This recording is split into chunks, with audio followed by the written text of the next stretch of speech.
Hey everybody, it's Robert Preston Jr. again, live, talk about city commission meeting. We're going to skip over all the business the commissioners did because they actually did do several, make several important decisions, and we'll get to that probably tomorrow. But I want to talk about a few other things tonight. First of all, the commission's out of control, and that concerns me. When I see meetings like tonight, it really bothers me, and I'm talking about everybody here. I'm not just talking about one person. I'm not talking about two people. I'm talking about everybody. I don't like to see people become unhinged in public. And we saw several people tonight do that. And it bothers me on a number of levels. First of all, we're trying, I say we, as a community, we should be trying to create a better life for everybody. Not just one group of people over another, not just white people, not just black people, not just Hispanic people, not just Indian people, but everybody. And whoever else is in the community that I left out, okay? And John Kennedy said this, I've said it before, I'll use this example again. Kennedy said, "A rising tide lifts all ships." And I firmly believe that, and I think that's what we need to be doing, is creating an atmosphere in our community. We should be doing it in our state and our nation as well, but create an atmosphere in our community that allows everyone to prosper, okay? I don't want to see anybody fail. I know what it's like to invest money into a business and have the business fail, and the liability that goes with it, and I don't wish that on anybody. I don't wish that on any employer. I don't want to see any employee lose their job. I don't want to, that's not what I'm after. And I think we need to create a community where everybody prospers, and that's not what's happening now. There are a lot of things that are dominating our discourse right now. And one thing that keeps coming up, it came up tonight, is the fact that people want a nice grocery store here in Douglas. I would think that the people at Harvey's would sit up and take notice and think, you know what? And Harvey's is the primary grocery store in town. When I think of grocery shopping, I don't think of Walmart. I don't think of anywhere else. I think of Harvey's. And obviously a lot of people are very unhappy with Harvey's and very unhappy with the quality and the service they get there. And I would think the Harvey's Corporation would sit up and take notice and try to make it a better place to shop than it is. But listen, we're not getting a shop. We're not getting a Publix, okay? I mean, you can write that off. All of you who want Publix, all of you who want a Food Line or a nice shopping center, scratch that off your wish list, because it ain't happening. Not in Douglas and Coffee County, not the way it works right now. If you, let me explain something to you. And this is not really the direction I want to go. I'm going to veer off here and come back to what I want to talk about. But if you want these things, then you need to do what you can to make the changes necessary to get people in positions of authority and in positions of power that will help us get these types of businesses and industries here, okay? Because under our current leadership structure, under our current political climate, under the current whatever, it's not going to happen. It's not going to happen. And you can listen to all the political discussions. You can listen to all the campaign promises. You can listen to everything that gets said.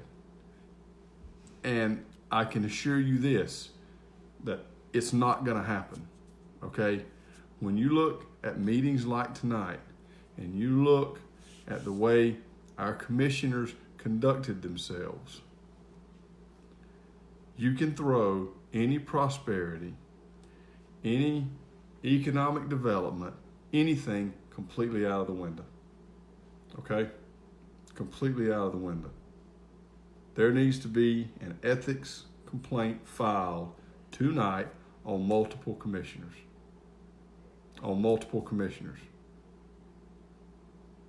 I was absolutely livid when I walked out of the commission room tonight, and it had very little to do with what Ms. Pearson said to me.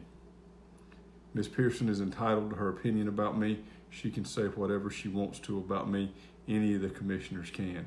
Let me explain a little something. We're sort of getting back here to what I wanted to talk about. But freedom of the press does not mean freedom from criticism. And I make the comments that I make when I'm sitting here and I'm doing these commentaries, or I'm writing on Douglas Now. I'm making my comments knowing full well that I am not free from criticism, that people can say whatever they want to about me as well, okay? What freedom of the press means is that I can write whatever I want to write or say whatever I want to say about our government officials, and they can't prosecute me, okay? The city commission, the mayor, Commissioner Pearson, Charlie Davis, nobody sitting on the city commission board, on the county commission, school board, state legislature, all the way up to the Oval Office of the White House can prosecute me for criticizing them. Now, Ms. Pearson can stand up in front of a meeting like she did tonight and call me a racist. She can tell me that I violate whatever, and that I divide this community, that I divide the community along racial lines, which is the most ridiculous thing, one of the most ridiculous things I've ever heard. And I've heard plenty of ridiculous things from, from various people in that commission meeting room before. That's one of the most ridiculous things in the world. Now, I disagree with Ms. Pearson. I would be willing to bet on just about everything, just about every policy issue that you could think about, she and I would disagree with. But that's not why I make the comments that I make. I make the comments that I make about her because she's bad for the city, okay? And what people on the left do when someone disagrees with them, and you also see this at all levels, is they cry racism. That's low-hanging fruit. And when someone gets accused of being a racist, the first thing they do is spend a great deal of time defending that. Okay, I'm not going to do it. I'm not a racist. Those of you who watch me and listen to me and listen to the comments that I make know that I'm not racist. Now, I disagree with people of color. I disagree with white people. I disagree with Hispanic people. I disagree with a lot of people, okay? But it doesn't mean I'm racist. Now, in Ms. Pearson's eyes, anyone who disagrees with her disagrees with her because she's black, and it automatically means that they're racist. That's the prism through which she views the world. That's the prism through which she was taught to view the world, okay? That's the platform that she ran on, and that's the platform that she has upheld as she has served for the last 19 or 20 years, okay? But because that's what she sees, and because that's the worldview that she has, doesn't mean that it's true, okay? And one thing that my time in the media has taught me is to try to look, or is not to try, but to look at all sides. So I do that. And yet, when I look at all sides, I still find myself disagreeing with her vehemently. And unless something changes, and she's not getting better, she's getting worse. So it's not going to change. So I want to be real quick to say that I'm not upset, nor am I surprised at the comments that Ms. Pearson made toward me tonight. And that does not violate my First Amendment rights, okay? My First Amendment rights, this is the way I've always looked at it. My First Amendment rights don't prevent me from getting a bloody nose for something that I say, okay? That could happen. What it does do, though, is keeps me as a journalist. It also keeps you as citizens, protects you as citizens when you speak out against the government, okay? It doesn't apply really to many other areas. It applies to public officials and public figures, okay? You don't have freedom of the press when you're talking about private individuals. You don't have freedom of the press when you're talking about private businesses, okay? I can't get on here and accuse a private business of bad practices and say anything to intentionally harm their business without getting sued. Okay, that could happen, it will happen, and it does happen. Okay, we've gotten in trouble before for saying things about private businesses. Okay, but public officials, it's fair game. I can say whatever I want to about any elected official at any level of government, and they can't prosecute me. Now, if I end up sitting next to them at the restaurant Sunday after church and they want to throw a chicken leg at me or a bowl of green beans or spill tea on me or stab me with a fork, I mean, they can do that. You know, that's certainly within, I mean, you're getting into a different area of law breaking. But I'm not upset with what she said about me. She's wrong. And there's a pattern of behavior with Ms. Pearson that has developed over the last few months, maybe through much of this year, that is extremely dangerous and extremely troubling, I think. And some of that got alluded to. See, there have been some pretty nasty exchanges between Ms. Pearson, Mr. Durham, the mayor. I don't think any other commissioners have chimed in. I've submitted open records requests, and I have these email exchanges, and I followed them.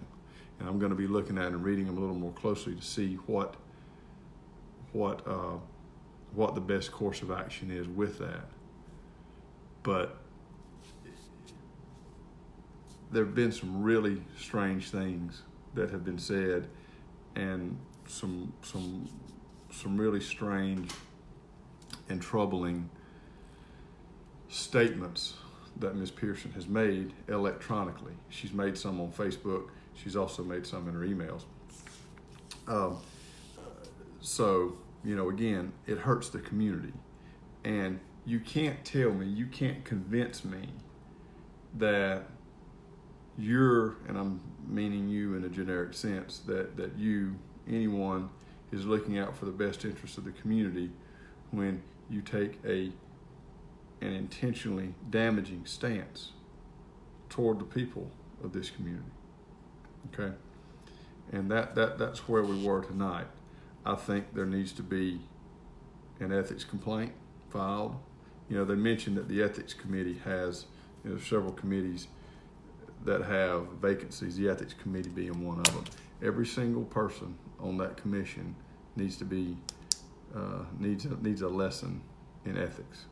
Okay, some of them worse than others, but ethics. I mean, why do we even have an ethics committee? If you watch that meeting tonight, you would say the city has an ethics committee. The city has an ethics committee. That's what I'm thinking. The city, the ethics committee needs to do a presentation for the commission. It concerns me because I want my children to grow up in a community better than the one I've grown up in. And our community is not going forward. It's going backwards. And it's going backwards because of leadership. Now, Ms. Pearson made a few other interesting statements. One statement she said was that she couldn't believe for a majority African American board that there's been more strife and there's been more that there shouldn't be as much strife and as much arguing and infighting as there's been. Well, the problem here, and you know, we're surrounded by identity politics, whether you like it or not. We're surrounded by identity politics everywhere you turn. And our identity, our race, matters less than what we are told in the media. Now,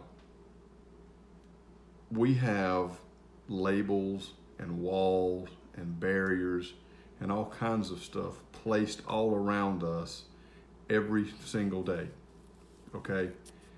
And we are told that we have to identify with whatever label is the flavor of the day. And what matters more is what people have in common. All right? And that gets down into a person's heart and into a person's values. And if your heart and by extension your values are off kilter, then you're not going to get along no matter what your race is. And when I look on that commission, I see different values battling it out. I don't see different races. I don't see the white and the black. I see the personal agendas. I see the various goals that the different commissioners are working toward. And the only goal they should be working toward is what's best for the city. And that's not what's happening. And you take a look at the election, at the upcoming election, and you can see what is happening. There's a lot that's going on behind the scenes. Now, Ms. Pearson also chastised me for my comments that I made about that. I stand behind everything I said. And I really ought to probably say more. I ought to say more.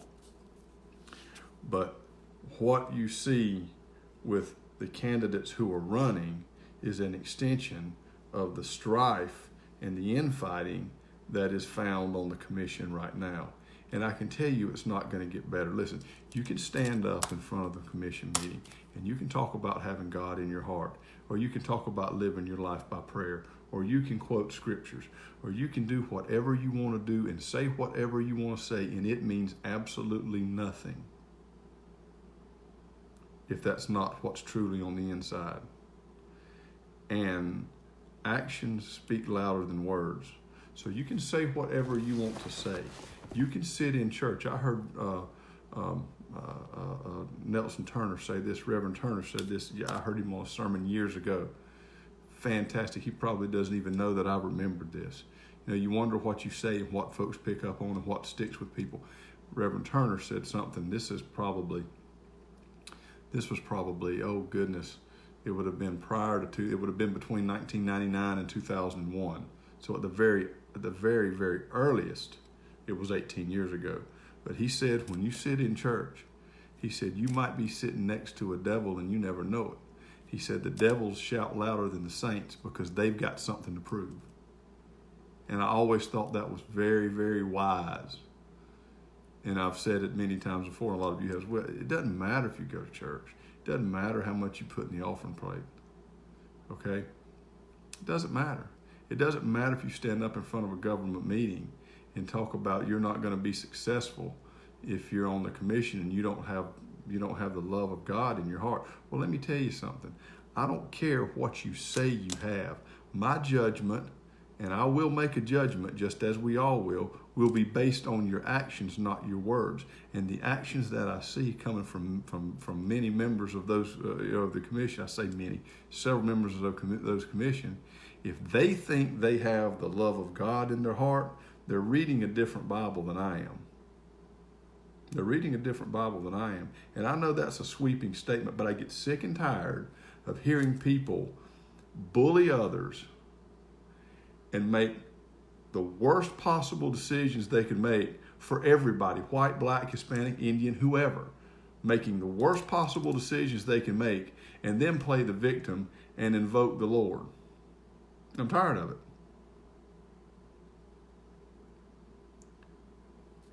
And that's what's happening. Commission members campaigned openly from their commission seats tonight. That's unethical. That's wrong. That is not the place to be campaigning. That's not the place to ask people to vote for you. And I don't care who you are. That's not the place to do it. And several commissioners did it. And it absolutely infuriated me. I don't get mad at Ms. Pearson or Commissioner Durham or Roscoe Allen for saying whatever they want to say about me. I realize when I make statements that people are going to disagree with them, and they're going to criticize me for them, and I'm okay with that. I'm okay with that. What I'm not okay with is abusing the power of your office, which is really not a lot of power that goes with that office. But abusing your office, bullying others, making bad decisions, breaking the law, doing unethical things, playing the victim when you don't get your way, and then standing up there. I think I don't know the laws that go with this kind of thing. I know it was in very poor taste to campaign from the commission seat, but I think that anyone who had opposition and who made any statement that could be construed as campaigning from their commission seat tonight in an open meeting, they've got to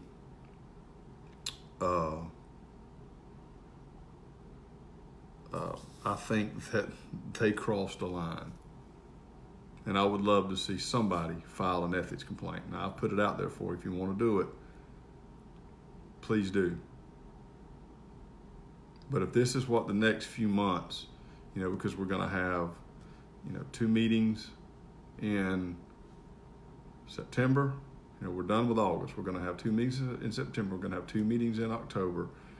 And we might have a meeting, I don't know. I have to see how the calendar falls. We've got at least 4, maybe 5 meetings. If the next 4 or 5 meetings are going to be like this, we really are a laughing stock. And by the way, I think what made Ms. Pearson mad was she made a comment that I had a smirk on my face. I blame y'all for that. I blame y'all for that because I was reading your comments during the meeting. Y'all can't make comments like that during a public meeting. I was trying not to howl with laughter. I really wanted to stop Ms. Pearson and say, Ms. Pearson, I'm sorry I was smirking. It was disrespectful. But you need to pull your phone up and see what people are saying. She wouldn't have been smirking. I called a friend of mine, one who was making a lot of comments. I said, you got to quit. I said, you're the reason I got in trouble just now. I said, I'm trying my best to hold it together and be professional, and y'all are killing me. That's why I was smirking. It didn't have a whole lot to do with what she was saying. Y'all were killing me. It was hysterical. By the way, I'm just joking. Don't stop. They can just yell at me for smirking if they, but now they know. Y'all were killing me. Y'all are, I made a comment. My wife put something on Facebook about me this weekend, kind of making fun of me a little bit, and nobody was saying very much. Nobody was saying a lot of bad stuff. And I got on there and posted, Heather, your friends were a lot nicer than mine because mine would be killing me on this. And a lot of my friends carry over here on the Douglas Now, and you're extremely creative and very funny. So I just want y'all to know that I got in trouble. I took one for y'all, all right, because y'all were killing me. But don't stop. Please don't stop. Please don't stop. Keep doing it. Keep doing it. We'll just deal with the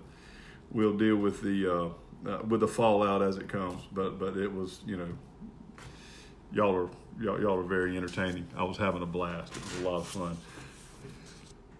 So, I'm still a little bit upset about it.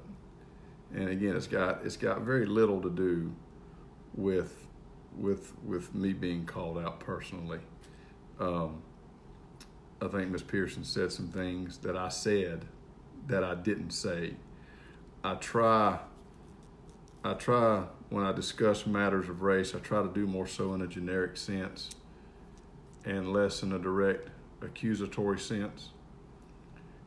The statements that she said that I said would have been would have been in a tone and a spirit that I would not have said. At least I would have tried not to say it, because matters of race divide us. We don't need to be divided anymore. And the city government of Douglas, there has always been a racial tension for as long as I can remember. It's present even when it's not present, if that makes any sense. And until people consciously decide that they're going to check that at the door and do what's right for everybody, it's not going to change. And we have people on the city commission who say that they stand for what's right. And I want to treat people fairly, and I want to treat people the way that I would like to be treated. And I want to create an environment where people can grow and prosper and whatever. And it's not true. It's not true. Saying one thing, doing the exact opposite.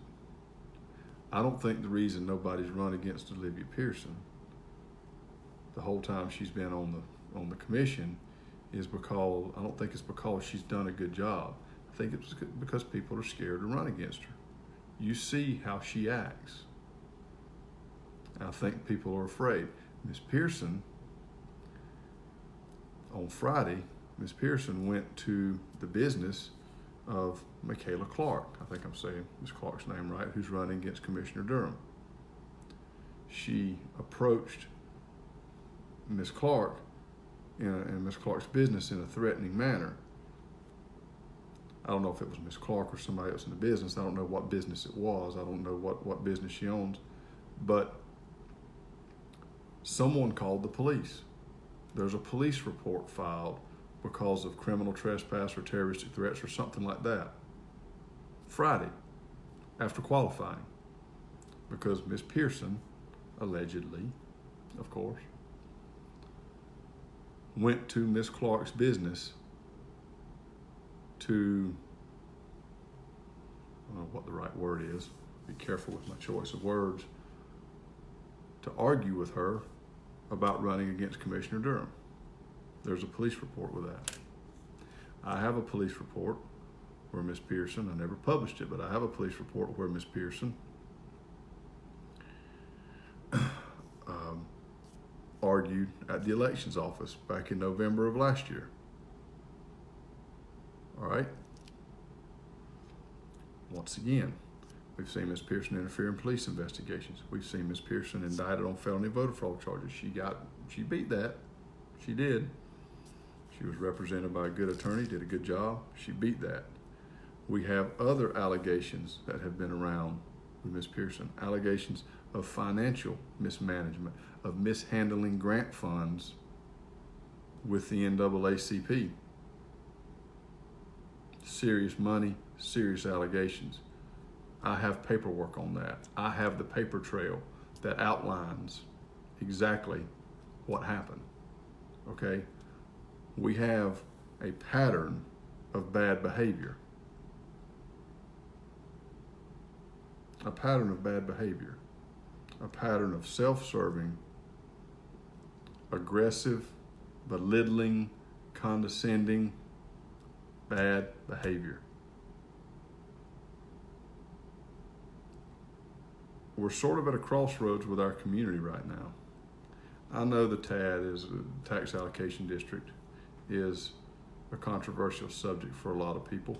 We're torn between moving in a big box retail direction. We're torn between doing that and staying loyal to our hometown businesses. I think there's room for both. But a lot of times growth and prosperity in solving problems creates others. So if this is the direction we're going to go with this tax allocation district, then we're going to have competent, capable people who can not only handle the prosperity, hopefully, the economic boom. I hope that's the right word. I hope it's not an economic fizzle, but a potential economic boom in Coffee County that could lead to bigger and better industries. We need competent people in positions of authority who can also handle the challenges and solve the problems and the controversies that are going to come when we go in that direction. And it's not just unique to Coffee County, it's something that every county goes through. Are the people that we have in positions of authority right now able to do that? Not all of them are. I mean, I look at that motley crew on the city commission And there are several people. There are a few very competent people who I think can do that. There are others I look up there and think, my Lord, have mercy. I wouldn't trust them with 75 cents to go to the drink machine and buy me a Coca-Cola and bring it back to me. And this is where we are. And the fault lies with us. I was watching comments and people are saying, well, why don't you run? Well, why don't you run? By God, why doesn't somebody run? If you want to see a change, you've got to go out on a limb. And you're going to have to risk it. Somebody needs to run. We can sit here and fuss about it all we want. We can shine light on the bad stuff that's going on. But if nobody's willing to take the bull by the horns and challenge some people, then this is what we're going to be stuck with.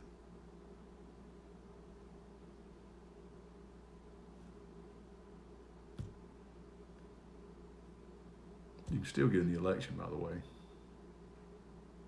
You can still get in the election. There's a process for write-in votes. And there have been some very successful write-in candidates. And I hope, a couple of these commissioners may think that they're able to, that they're out of the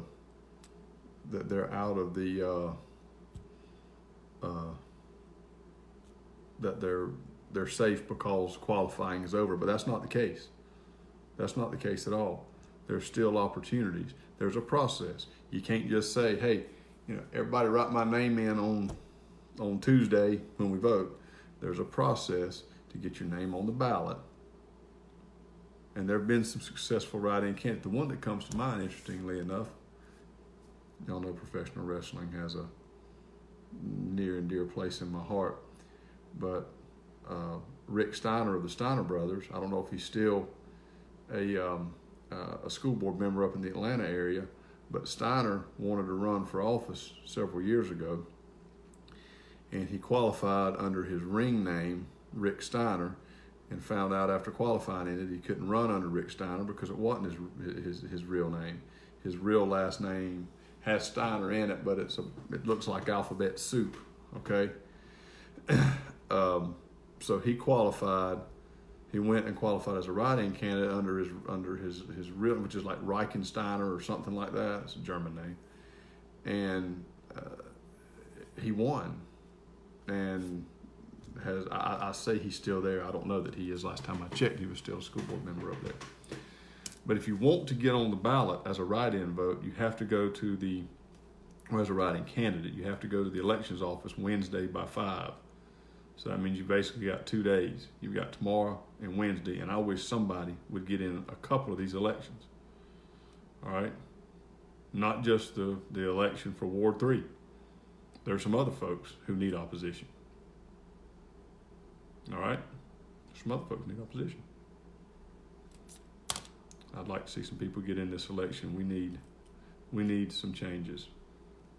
If we're not willing to make the changes, then we're going to sit here. Because look, people don't get removed from office. If you're waiting on a commissioner to get removed from office, it's not going to happen. It is very, very difficult to remove an elected official. Very, very difficult. Ms. Mingledorf is asking, why not me? I don't live in the city, so I'm not able to run. And I think my county commissioner is doing a good job. I think my school board member is doing a good job. So there's not really much for me to run for. I really enjoy bringing a lot of this stuff to light. And I hope that other people will take the ball and run with it. But at the same time, I'm not opposed to running if there's if there's a good opportunity for an office.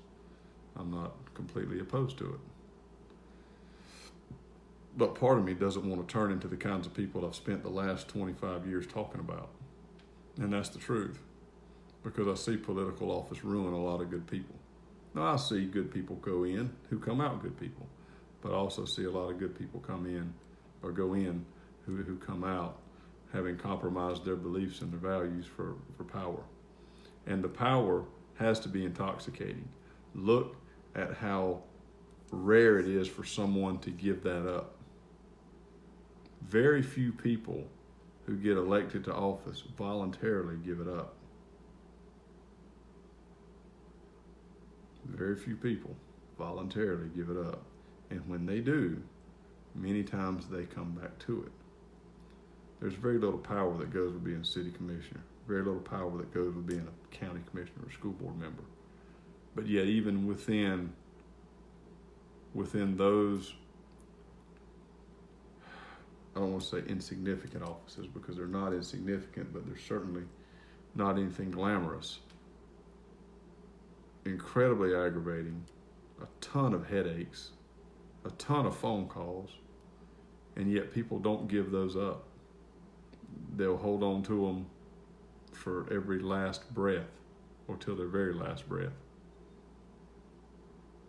And that does concern me about getting involved in the process, because I think we need good, honest public servants. But I see the very service that they're supposed to do ruin them. So part of me wants term limits, but at the same time, as voters, we should be smart enough to know when somebody's worn out their welcome and vote them out. And vote them out. Nothing personal. You're not doing the job. You're not being effective anymore.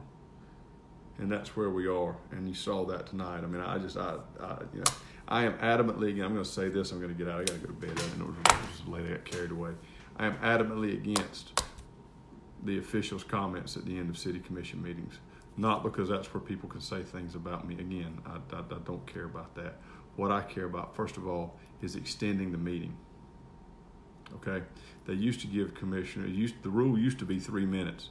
3 minutes. If you go in the commission chambers and look on the back wall behind where the city manager, the city attorney, and the city clerk sit, there's a clock, a digital clock on the wall. Whenever the commissioner started talking, it would start at 3 minutes and count down backwards. When it zeroed out, you stopped. You were supposed to stop. They don't even turn the clock on anymore. The clock wasn't even on tonight. It's just sitting up there. It's off. The power's not even on, because the commissioners don't abide by it. That meeting could have been over with at 7:30. There's no reason to, if all 7 officials take their 3 minutes, you extend the meeting by 21 minutes. You've got department heads in there. You've got police officers in there. You've got people who've worked all day long, who want to get home and see their families and get something to eat because they've got to be back at City Hall at 8 o'clock the next morning. When you're dealing with some commissioners, several commissioners, some are retired, some just don't have jobs. Just don't have jobs. They don't care to sit up there all night long. They don't have to get up in the morning to go to a job, to go deal with kids or anything like that. They don't have to. Only in extreme circumstances should a meeting last longer than an hour. And tonight's meeting was about an hour, but it went about 35 minutes too long, maybe longer than that, because the way they do the consent agenda items now, they can take care of their business in just a minute. They can come in, they can approve the agenda, approve the minutes, say the pledge, do the invocation, which is a waste of time. Not because invocations are a waste of time, but going back to what I said a few minutes ago. Every single meeting, a minister or a person of faith stands up and says a prayer in front of the commissioners, and it goes in one ear and out the other, because the prayers that the ministers are offering are against or go or fly in the face of the agendas of several of the commissioners on there. And you can pray all you want to. What they need to do is pray for the devils to get out of the commission room, and then voters need to vote the devils out. However, that time at the end of the meeting serves no purpose. It serves no purpose. It extends the meeting. It's controversial. It causes problems. It gives commissioners an opportunity to grandstand. and to further their agenda and not do anything for the business of the city. That's what it does. Well, I don't have any control over that. But I've said it before and I've said it again, that's the problem, and that's where the wheels came off tonight. And that's where the wheels come off most of the time. They'll come off in the work session when you let people like Roscoe Allen come in and carry on about stuff. I mean, y'all were asking what he was talking about. I don't know what he was talking about. I mean, I know what he was talking about. It's hard to understand. He's just sitting there, what does this have to do with anything? What does this have to do with nothing? I mean, I don't think any government entity in Coffee County should let Roscoe Allen back in to speak. He's threatened the city commissioner. He says he didn't do it, but he did. I was there. He threatened the city commissioner. All right. Threatened the city commissioner with a gun. Then, earlier this year, threatened someone in a club with a gun. Went to his truck, got his gun, and pointed at the guy. Got in a fight. The fight didn't turn out very well for Mr. Allen. He got arrested, charged with aggravated assault, and now he's indicted by a grand jury. He's been indicted for felony aggravated assault for pointing a gun at somebody when he's threatened to do that before in a government meeting. There's not a government entity in the state that ought to let him in. When he wants to come in and speak, they ought to say, no, you're not coming in. You're a threat to the meeting and a threat to public safety. Because what's going to happen then? Let's just say something happened. Let's just say there was a shooting in the meeting. And you've had, this is one of those warning signs that people ignore, and then a shooting happens, and then we hear about gun control. And I'm making some big jumps here, but if you sit down and think about it, they're probably not as big as you initially think they are. But you've got all these warning signs here for this kind of stuff, and yet you're going to let somebody like that in the meeting? It's poor judgment. Yeah, there are about 4 police officers there. But what kind of damage can be done before the police officers could get control of the situation?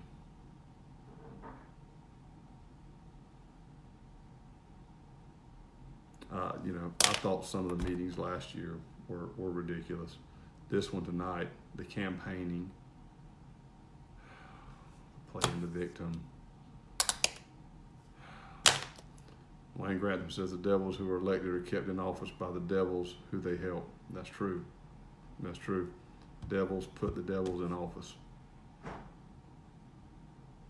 But I always believe, call me jaded or what have you, that good will overcome evil. And we need good people to get involved in the process. Just wondering, you've gone on about the meeting for 40 minutes. How could you shorten this? I get off on tangents. If you don't like the length, turn it off. You can turn it off. It's a little harder to get up and leave meetings, particularly if you're there to work and carry on business, but you can shut this off at any time. If it's too long or you don't like the subject matter, turn it off. Turn it off and go to bed. That's what I'm fixing to do. Anyway, I think this stuff needs to be said. Not everybody has to listen to it. That's the state of our city. I'm upset about it. I don't like it. If you want to run for office, you can still get in the election as a write-in candidate. There have been successful write-in candidacies over the years. It is not unheard of to get elected as a write-in candidate, but you have to go to the elections office and register, state your intent by 5 o'clock on Friday. Excuse me, Wednesday. No, not Friday. Wednesday. 5 o'clock Wednesday. 5 o'clock Wednesday. You want to write in? Wednesday, 5 o'clock, elections office. We'll see you next time. Y'all have a great night. Anything happens, anything breaks. And we'll do another video to wrap up the commission meeting because they did do some good stuff. I've got an agenda right here. I've got a big booklet I got to go through. But they actually did do some things. Unfortunately, all this other crap kind of hijacked everything. Y'all have a good night. We'll see you next time.